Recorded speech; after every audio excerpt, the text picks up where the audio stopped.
The late evening air hung heavy with humidity as Agent Rose Wilson guided her unmarked black sedan through the quiet streets of Arlington, Virginia. The clock on her dashboard read 9:47 p.m., and her mind was still processing the critical information she'd received during her meeting with an intelligence asset. 15 years at the CIA had taught her to always be alert, especially during these post-meeting hours when counter-surveillance was crucial. She adjusted her rearview mirror for the 100th time, watching for any signs of being followed. The streetlights cast long shadows across her dark skin, and she couldn't help but notice how empty the streets had become. This part of town usually cleared out after business hours, which made her job both easier and harder, easier to spot a tail, harder to blend in with normal traffic. The radio played softly in the background, a late-night jazz station keeping her company as she made another careful turn. Her perfectly pressed navy suit felt a bit stiff after hours of sitting, and she rolled her shoulders to ease the tension. The weight of her concealed weapon pressed against her side, a constant reminder of the serious nature of her work. That's when she saw them, the flashing lights in her rearview mirror. Red and blue strobes pierced the darkness, and her heart rate picked up just a notch. Not from fear, but from the complicated situation she knew was about to unfold.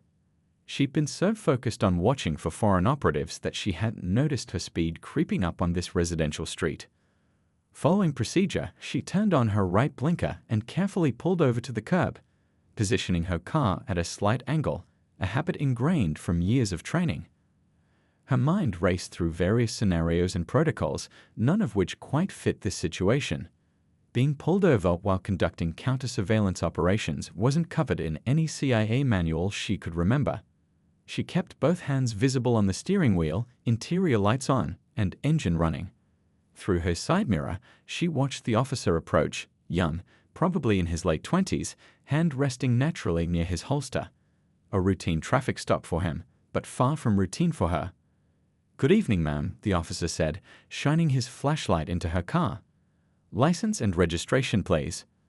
Agent Wilson maintained her professional demeanor, her voice calm and steady. "Officer, before I reach for my documents, I need to inform you that I'm a federal agent and I'm armed." She saw his posture stiffen immediately. "My credentials are in my jacket pocket, and my weapon is holstered on my right side." The officer's hand tightened on his flashlight. "Ma'am, keep your hands where I can see them." He took a step back, his other hand now firmly on his weapon. "Did you say you have a weapon in the vehicle?" "Yes, officer." "I'm a CIA officer, and I'm currently on duty." She kept her voice steady, knowing these next few moments were crucial. "I'd like to slowly reach for my credentials if that's all right with you." The officer keyed his radio, calling for backup. Standard procedure when dealing with an armed individual, but Agent Wilson knew this situation was about to become much more complicated. Within minutes, she heard the distant wail of sirens growing closer. As she sat perfectly still, hands at 10 and 2 on the steering wheel, she couldn't help but think about the intelligence report waiting to be delivered back at Langley. Time-sensitive information that needed to be processed and analyzed before morning. Every minute spent here could impact national security, but she knew better than to mention that right now. 2 more patrol cars pulled up, their lights flooding the street with an urgent glow.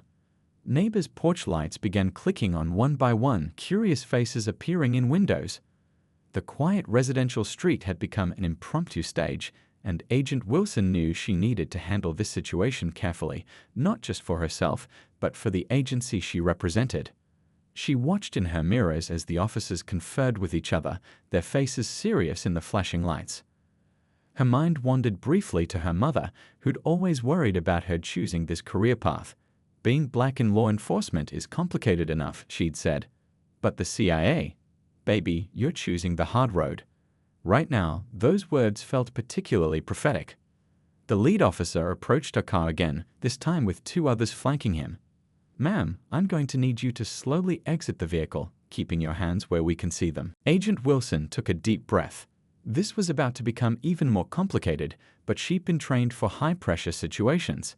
Still, as she prepared to exit the vehicle, she couldn't help but think that all her training in international espionage hadn't quite prepared her for this particular challenge on a quiet street in Virginia.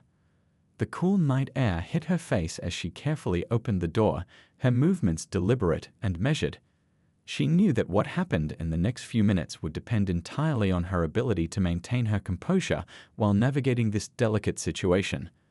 The weight of her badge felt heavy in her pocket, but not as heavy as the responsibility she carried to handle this encounter in a way that would reflect well on both herself and the agency. Little did anyone present know that this seemingly routine traffic stop was about to become one of the most talked about incidents in both CIA and local law enforcement circles, though for reasons nobody could have predicted at that moment. Agent Wilson stepped out of her car with the grace of someone who'd spent years mastering the art of staying calm under pressure. The night air had grown cooler, and goosebumps rose on her arms as she stood facing the officers. 5 police cruisers now lined the street, their flashing lights turning the quiet neighborhood into something that looked like a movie scene. "Keep your hands where we can see them," the lead officer commanded, his voice tight with tension. She could read his name tag in the bright lights, Officer Thompson. He couldn't have been more than a few years out of the academy, but he carried himself with the forced confidence of someone trying to control a situation they weren't entirely sure about. "I'm going to explain everything slowly and clearly," Agent Wilson said, her voice steady despite the 5 weapons pointed in her direction. The weight of her concealed firearm felt heavy against her side, and she knew that one wrong move could turn this situation tragic. "My CIA credentials are in my left inside jacket pocket. I'd like your permission to reach for them very slowly." A small crowd of neighbors had gathered at the edges of their yards, smartphones raised to capture whatever was unfolding. Agent Wilson noticed an elderly woman in a floral robe watching from her porch, concern etched deep on her face. This wasn't just about handling a difficult situation anymore, it was about maintaining dignity and professionalism in front of an audience. "Ma'am, we've had reports of individuals impersonating federal agents in this area," Officer Thompson said, his flashlight beam steady on her face. "You understand we need to treat this with extreme caution." A younger officer to her left shifted nervously, his hand tight on his weapon. Agent Wilson recognized the look in his eyes. She'd seen it before in rookie agents. That dangerous mix of fear and adrenaline that could make people act unpredictably. She needed to defuse the situation fast. "I completely understand your position, Officer Thompson," she said, carefully using his name to establish a personal connection. "I know you're following procedure. I've worked with Arlington PD before on joint operations. You can call Captain Reynolds at the precinct. He'll vouch for me." The mention of their captain's name caused a slight shift in the officer's stance, but their weapons remained trained on her. In the distance, she could hear more sirens approaching. This situation was escalating by the minute, and somewhere in the back of her mind, she couldn't help but think about the time-sensitive intelligence waiting to be delivered. A cool breeze rustled through the trees, carrying with it the scent of someone's late dinner, probably from the house with the lights on across the street. It was such a normal, peaceful smell, completely at odds with the tension of the moment. Agent Wilson took another careful breath, keeping her hands raised and visible. "Dispatch is running your plates," Officer Thompson said, his radio crackling with static. "But your vehicle comes up as registered to a private corporation. Can to explain that?" "It's a common practice for CIA vehicles," she explained, her voice remaining professional and calm. "If you check the registration details more closely, you'll find a federal code FAT." She was interrupted by the sharp ring of her phone. Not her personal phone, but her secure agency line. The distinctive tone cut through the night air, making several officers flinch. Agent Wilson knew exactly who would be calling at this hour. There were only a handful of people with access to this number. "That's my secure line from Langley," she said, maintaining eye contact with Officer Thompson. "Given the situation, you might want to let me answer it. It could help clear things up quickly." The officers exchanged glances, years of training conflicting with this unusual situation. The phone continued to ring, its tone somehow making the moment even more tense. "If that really is Langley," Officer Thompson said slowly, "then not answering could trigger protocols, couldn't it?" Agent Wilson nodded slightly. "Yes, it could. And with respect, officer, that would make this situation a lot more complicated for everyone involved." She could see him processing this information, weighing the risks. The phone rang again, more insistent somehow. In the distance, another police car turned onto the street, its sirens cutting off as it approached the scene. "How do you want to handle this?" she asked calmly. "The phone is in my right pocket. I can tell you exactly how I'll move to reach it, or you can retrieve it yourself. Either way, that call needs to be answered." Officer Thompson's jaw tightened as he made his decision. The next few moments would either diffuse this situation or escalate it beyond anyone's control. The phone rang once more, its sound seeming to echo through the suddenly very quiet street. What happened next would become a story told in police academies and CIA training sessions for years to come. But right now, it was just a moment balanced on a knife's edge, with everyone present holding their breath, waiting to see which way it would fall. The elderly woman on her porch had stopped recording and was now clutching her robe tight around her neck, her eyes wide with concern. A dog barked somewhere down the street, and a car alarm chirped as someone locked their doors. Just another night in Arlington, Virginia, except it wasn't. Not anymore. Officer Thompson made his decision. Keep your hands where they are. Richards retrieved the phone from her right pocket.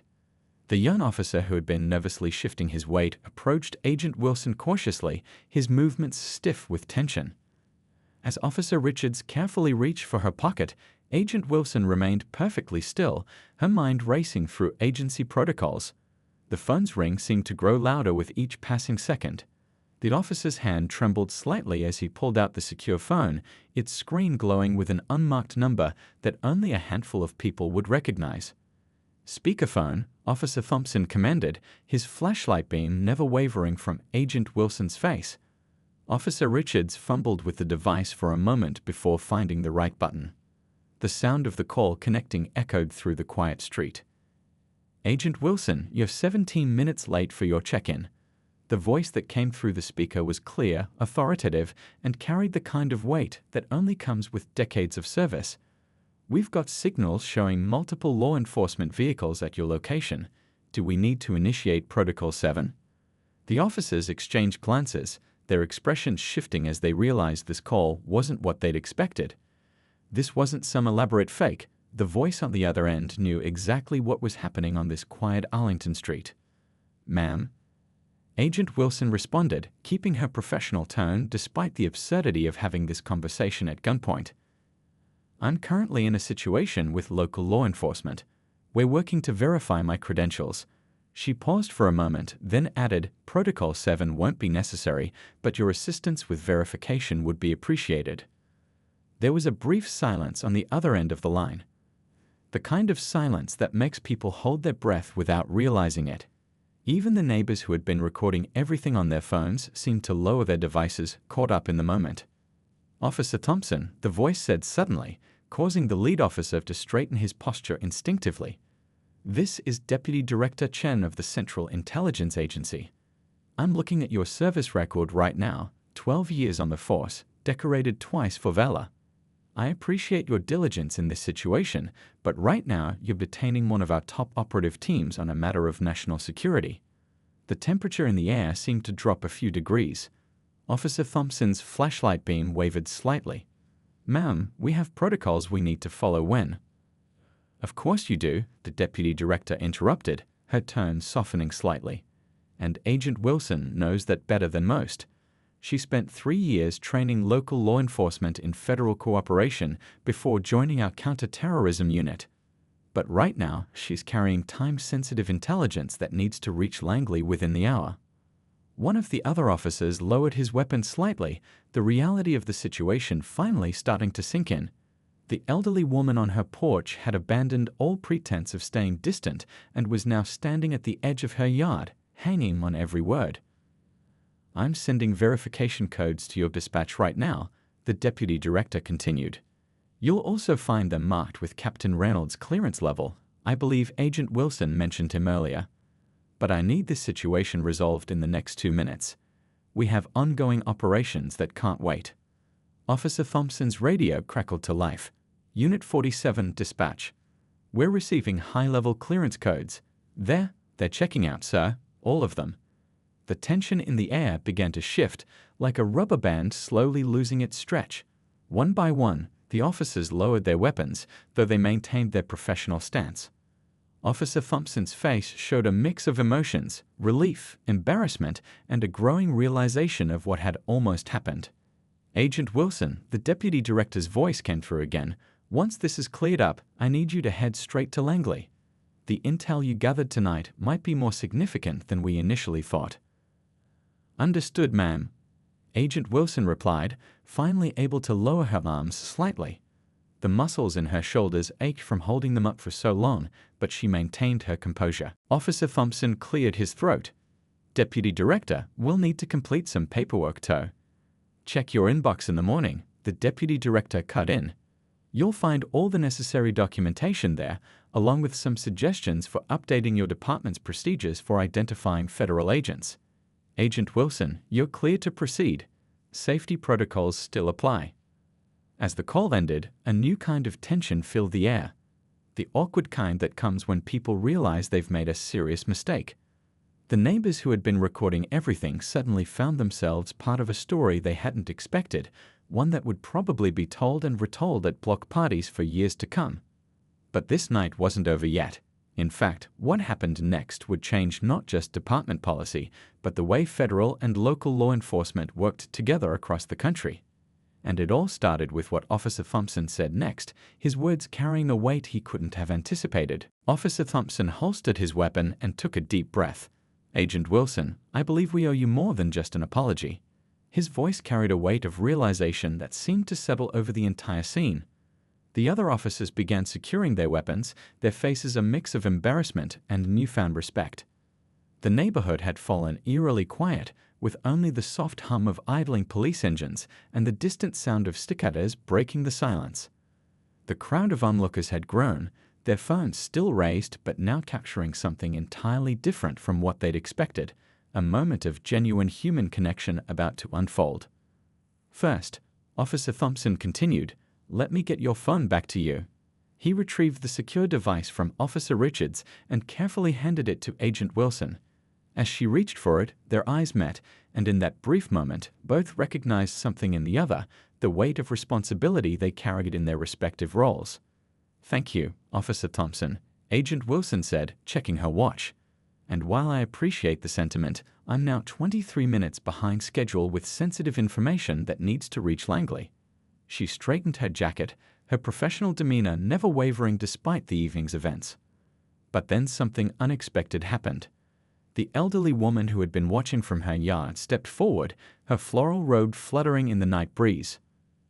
"I made a pot of coffee when all this started," she said, her voice gentle but firm. "And I think both you officers and this agent could use a cup before anyone drives off. Some things are worth being a few more minutes late for." Agent Wilson turned to look at the woman, whose gray hair was neatly wrapped in a silk scarf. There was something in her eyes, wisdom, understanding, and a quiet determination that seemed to cut through all the protocol and procedure of the moment. Officer Thompson glanced at his watch, then at the growing crowd of neighbors, and finally at Agent Wilson. "Ma'am, if you can spare 5 minutes, I think we have an opportunity here that's worth taking." He keyed his radio. "Dispatch, Unit 47. Situation resolved. Begin clearing units from the scene."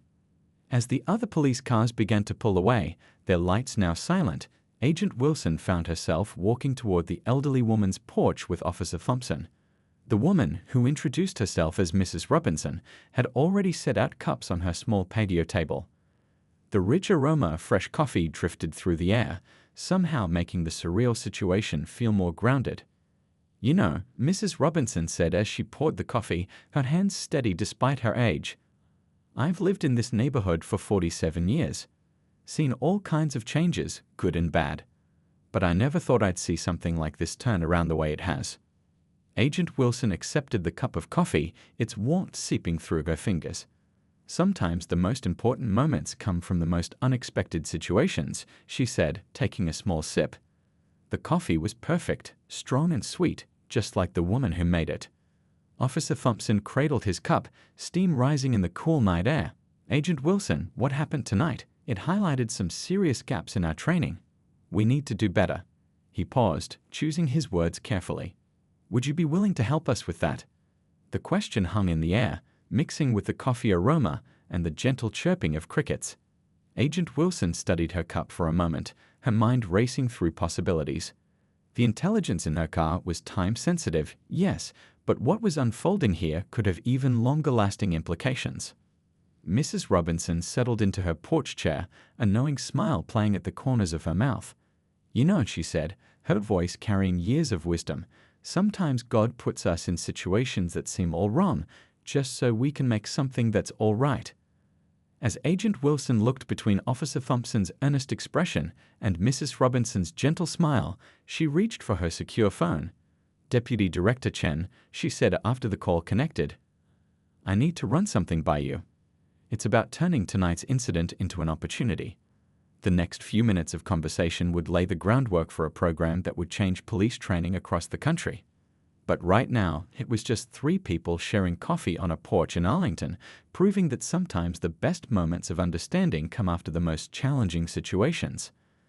A light breeze rustled through the trees, carrying away the last traces of tension from the night. Somewhere in the distance, a dog barked at a passing car, and life in the neighborhood began to return to normal. But for everyone involved, normal would never quite mean the same thing again. The next morning, sunlight streamed through the windows of Deputy Director Chen's office at CIA headquarters. Agent Wilson sat across from her superior's desk, both women studying a hastily drafted proposal that had been born from last night's events. The office smelled of fresh coffee, but neither had touched their cups, too focused on the possibility of what lay before them. "You realize what you're suggesting goes far beyond just fixing one department's procedures," Deputy Director Chen said, tapping her pen thoughtfully against the desk. Her dark-rimmed glasses caught the morning light as she leaned forward. "This could change how federal and local law enforcement interact across the country." Agent Wilson nodded, her posture straight but relaxed. She'd changed into a fresh suit after delivering last night's intelligence, but hadn't gone home to sleep. The idea had kept her up all night, drafting and refining what she now called the Arlington Initiative. "That's exactly the point," she replied, flipping to page 3 of the proposal. "Last night showed us that it's not just about better identification protocols. It's about building real understanding between agencies." She paused, remembering Mrs. Robinson's wise words from the porch. "Sometimes the most significant changes come from the most unexpected moments." A gentle knock at the door interrupted them. Officer Thompson stood in the doorway, looking slightly out of place in the CIA headquarters, but carrying himself with professional dignity. He'd driven straight from his shift to be here, still in his patrol uniform. "Come in, officer," Deputy Director Chen called, gesturing to the other chair. "Agent Wilson was just walking me through your joint proposal." She studied both of them for a moment. "I have to admit, when I got that call last night about a possible situation, I never expected it to lead to this." Officer Thompson settled into the chair, his eyes taking in the office with its walls of awards and security certificates. "Ma'am, what happened last night opened my eyes to a bigger problem. We train our officers to handle thousands of scenarios, but the gap between federal and local law enforcement is wider than it should be." Agent Wilson picked up her coffee, finally taking a sip. "The program we're proposing would start in Arlington but could expand. Joint training sessions, ride-alongs between local officers and federal agents, community engagement programs." She set down her cup. "And most importantly, real dialogue about the challenges both sides face." The deputy director stood and walked to her window, looking out over the Virginia landscape. The morning sun cast long shadows across the carefully manicured CIA grounds. "You know what makes this proposal different?" she asked, turning back to face them. "It's not just about procedures and protocols, it's about people." She picked up a framed photo from her desk, a group picture from her early days as a field agent. "When I started here, the idea of federal and local law enforcement working together was more about jurisdiction battles than cooperation. But times have changed. The threats we face require us to work together." Officer Thompson leaned forward slightly. "Last night, Mrs. Robinson, the lady who invited us for coffee," she said something that stuck with me.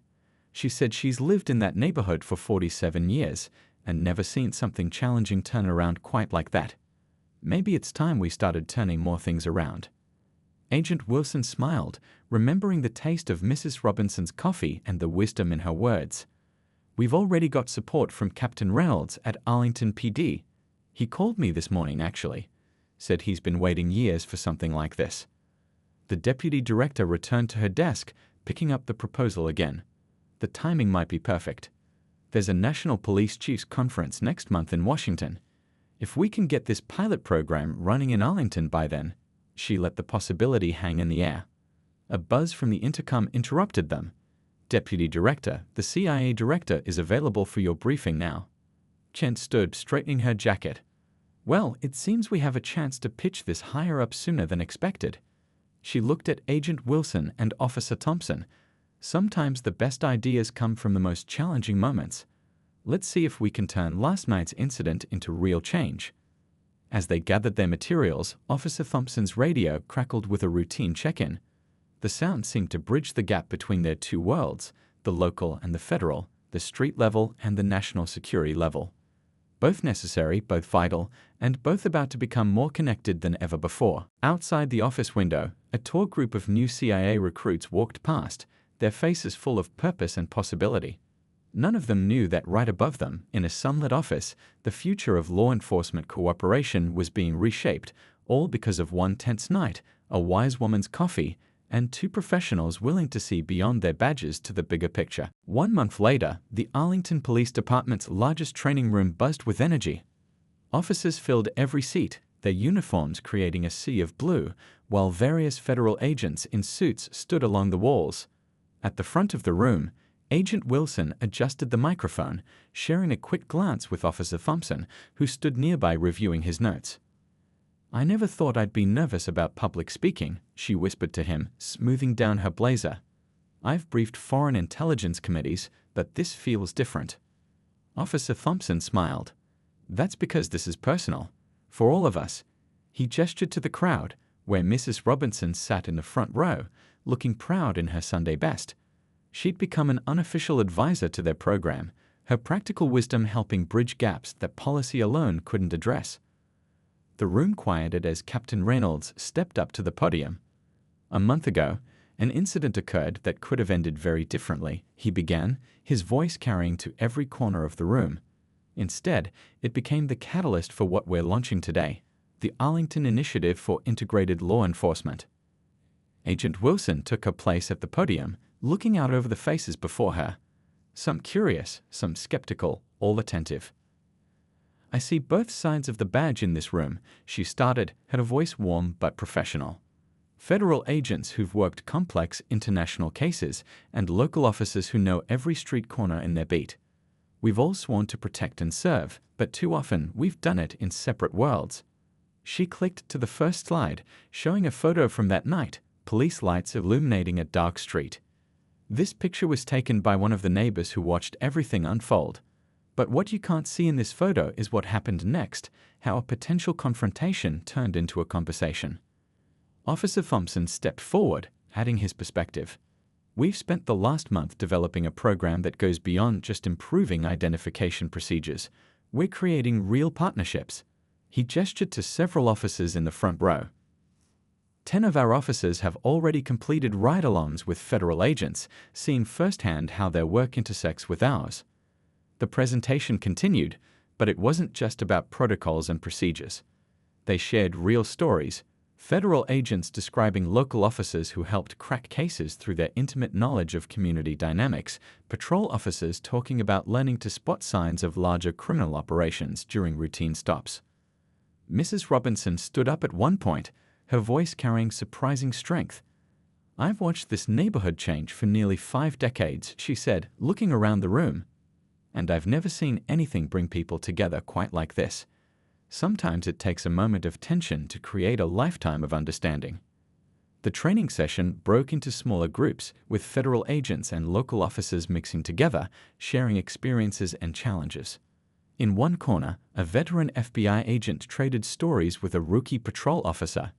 Near the windows, a DEA supervisor and a traffic enforcement officer discovered they'd been working the same street corners from different angles for years. During the lunch break, Agent Wilson found herself back at Mrs. Robinson's house, sitting on that same porch where it all began. Officer Thompson joined them, along with several other officers and agents. Mrs. Robinson had prepared her famous coffee and enough sandwiches to feed an army. "You know what makes this program different?" Mrs. Robinson asked, passing around a plate of cookies. "It's not just about badges and protocols.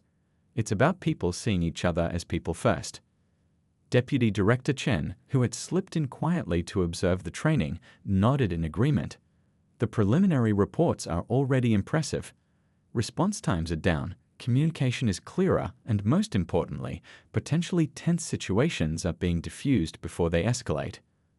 As the afternoon sun cast long shadows across Mrs. Robinson's porch, Agent Wilson watched the unusual gathering before her, federal agents and local officers sharing stories and laughs, trading tips and experiences. The badges and suits didn't matter here. They were just people, united in their desire to serve their community better. "Next week, we take this show on the road," Officer Thompson said, checking his calendar. 3 departments in neighboring counties have already requested the training program. Agent Wilson smiled, remembering the tense night that had started it all. "You know what's funny?" she said, accepting another cup of coffee from Mrs. Robinson. "That night, I was so focused on getting my intelligence report to Langley. Turns out we were about to uncover something even more important." Mrs. Robinson patted her hand gently. "Child, sometimes the best intelligence comes from the heart, not the head." She looked out over her yard, where officers and agents were helping her set up tables for an impromptu community dinner. "And sometimes the best changes start right here, on a porch, with a cup of coffee and an open mind." 6 months later, the National Law Enforcement Conference in Washington, D.C., hummed with anticipation. The main hall was packed with police chiefs, federal directors, and law enforcement officers from across the country. Agent Wilson stood backstage, adjusting her presentation notes while Officer Thompson checked the audio-visual equipment one last time. "Hard to believe it's only been half a year," Officer Thompson said, shaking his head in amazement. "Remember when we thought this would just be an Arlington thing?" Agent Wilson smiled, thinking back to that tense night that had started it all. "Well, someone very wise once told me that sometimes God puts us in situations that seem all wrong just to make something that's all right." As if summoned by her words, Mrs. Robinson appeared backstage, accompanied by Deputy Director Chen. The elderly woman had become something of a celebrity in law enforcement circles, her practical wisdom and community perspective helping shape the program that had spread to 37 police departments across 6 states. "You two ready to tell your story again?" Mrs. Robinson asked, straightening Agent Wilson's jacket with a motherly touch. "Though I suppose it's not just your story anymore. It belongs to all of us now." The conference hall lights dimmed, and Captain Reynolds stepped up to the podium. 6 months ago, a traffic stop in Arlington, Virginia, could have become another tragic headline.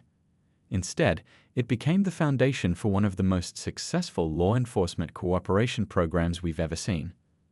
As Agent Wilson walked onto the stage, she saw faces she recognized from departments across the country.